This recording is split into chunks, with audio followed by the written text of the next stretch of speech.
ರಾಸಾಯನಿಕ ಕ್ರಿಯೆಗಳು ಮತ್ತು ಸಮೀಕರಣಗಳು ಈ ಒಂದು ಪಾಠದ ಬಹು ಆಯ್ಕೆ ಪ್ರಶ್ನೆಗಳನ್ನು ಕೆಲವೊಂದಿಷ್ಟು ಇಂಪಾರ್ಟೆಂಟ್ ಕ್ವಶನ್ಗಳನ್ನು ಈ ಒಂದು ಪಾಠದಲ್ಲಿ ಚರ್ಚಿಸೋಣ.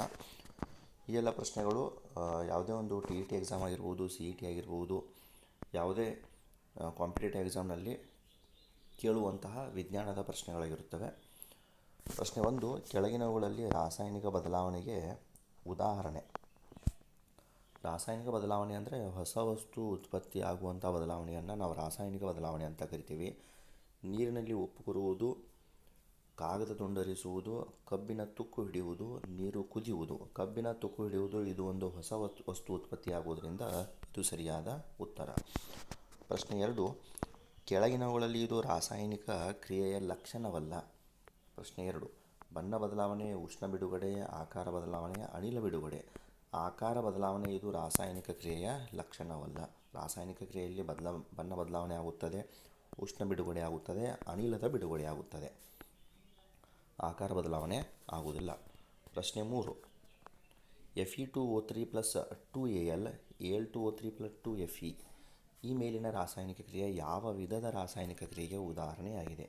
ಇದು ರಾಸಾಯನಿಕ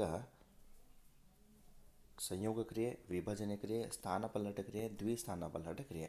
ಇದು ರಾಸಾಯನಿಕ ಸ್ಥಾನಪಲ್ಲಟಿಗೆ ಉದಾಹರಣೆಯಾಗಿದೆ. ನೆಕ್ಸ್ಟ್ ಪ್ರಶ್ನೆ 4, ಒಂದು ನಿಮಿಷ. ಕೆಳಗಿನವುಗಳಲ್ಲಿ ಪರಸ್ಪರ ವರ್ತಿಸಿ ಅಯಾನುಗಳನ್ನು ವಿನಿಮಯ ಮಾಡಿಕೊಳ್ಳುವ ಒಂದು ಪ್ರಕ್ಷೇಪಣ ಉಂಟುಮಾಡುವ ಪ್ರತಿವರ್ತಕಗಳು BaCl2 ಮತ್ತು Na2SO4. ಪ್ರಶ್ನೆ 5, ವಿದ್ಯುತ್ ವಿಭಜನೆಯಲ್ಲಿ ಹೈಡ್ರೋಜನ್ ಮತ್ತು ಆಕ್ಸಿಜನ್ ಅನಿಲಗಳು ಉಂಟಾಗುವ ಕ್ರಿಯೆಯು ಆಕ್ಸಿಜನ್ ಮತ್ತು ಹೈಡ್ರೋಜನ್ ಉಂಟಾಗುವ ಕ್ರಿಯೆಯು ಸ್ಥಾನಪಲ್ಲಟ ಕ್ರಿಯೆಯಾಗಿದೆ. ಪ್ರಶ್ನೆ 6, ಪ್ರತಿವರ್ತಕಗಳು ತಮ್ಮ ಅಯಾನುಗಳನ್ನು ಪರಸ್ಪರ ಬದಲಾಯಿಸಿಕೊಂಡು ನಡೆಯುವ ರಾಸಾಯನಿಕ ಕ್ರಿಯೆಯನ್ನು ರಾಸಾಯನಿಕ ದ್ವಿಸ್ಥಾನಪಲ್ಲಟ ಕ್ರಿಯೆ ಅಂತ ಕರಿತೀವಿ. ದ್ವಿಸ್ಥಾನಪಲ್ಲಟ ಪ್ರತಿವರ್ತಕಗಳು ತಮ್ಮ ಅಯಾನುಗಳು ಪರಸ್ಪರ ವಿನಿಮಯ ಮಾಡಿಕೊಳ್ಳುತ್ತವೆ. ಪ್ರಶ್ನೆ 6, ತಾಮ್ರದ ಆಕ್ಸೈಡ್, ಹೈಡ್ರೋಜನ್, ತಾಮ್ರ ಮತ್ತು ನೀರು. ಇಲ್ಲಿ ಉತ್ಕರ್ಷಣ ಮತ್ತು ಅಪಕರ್ಷಣಗೊಂಡ ಪ್ರತಿವರ್ತಕಗಳು ಯಾವುವು ಅಂತ ಕೇಳಿದರೆ, ಉತ್ಕರ್ಷಣ ಅಂದರೆ ಹೈಡ್ರೋಜನ್ ಪಡೆದುಕೊಂಡಿರುವ ಧಾತು ಉತ್ಕರ್ಷಣಗೊಂಡಿರುತ್ತದೆ, ಅಂದರೆ ಇಲ್ಲಿ ಹೈಡ್ರೋಜನ್ ಉತ್ಕರ್ಷಣಗೊಂಡಿದೆ. ಆಕ್ಸಿಜನ್ ಕಳೆದುಕೊಳ್ಳುವ ಪ್ರತಿವರ್ತಕವು ಅದು ಅಪಕರ್ಷಣಗೊಂಡಿರುತ್ತದೆ. ತಾಮ್ರದ ಆಕ್ಸೈಡ್ ಇದು ಅಪಕರ್ಷಣಗೊಂಡಿದೆ.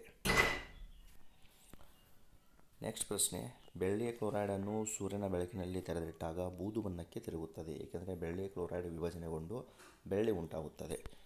ನೆಕ್ಸ್ಟ್ ಕ್ವಶನ್, ನೀರಿನ ವಿದ್ಯುತ್ ವಿಭಜನೆ ಕ್ರಿಯೆಯಲ್ಲಿ ಬಿಡುಗಡೆಯಾದ ಹೈಡ್ರೋಜನ್ ಮತ್ತು ಆಕ್ಸಿಜನ್ಗಳ ಅನುಪಾತ 2:1.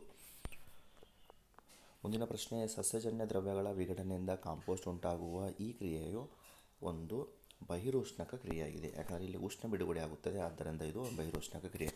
ಇದಿಷ್ಟು 10 ಇಂಪಾರ್ಟೆಂಟ್ ಪ್ರಶ್ನೆಗಳನ್ನು ಈ ಒಂದು ವಿಡಿಯೋದಲ್ಲಿ ಚರ್ಚೆ ಮಾಡಿದ್ದೇವೆ. ಈ ಒಂದು ವಿಡಿಯೋ ಇಷ್ಟವಾದಲ್ಲಿ ಲೈಕ್ ಮಾಡಿ, ಶೇರ್ ಮಾಡಿ ಮತ್ತು ಸಬ್ಸ್ಕ್ರೈಬ್ ಮಾಡಿ. Thank you.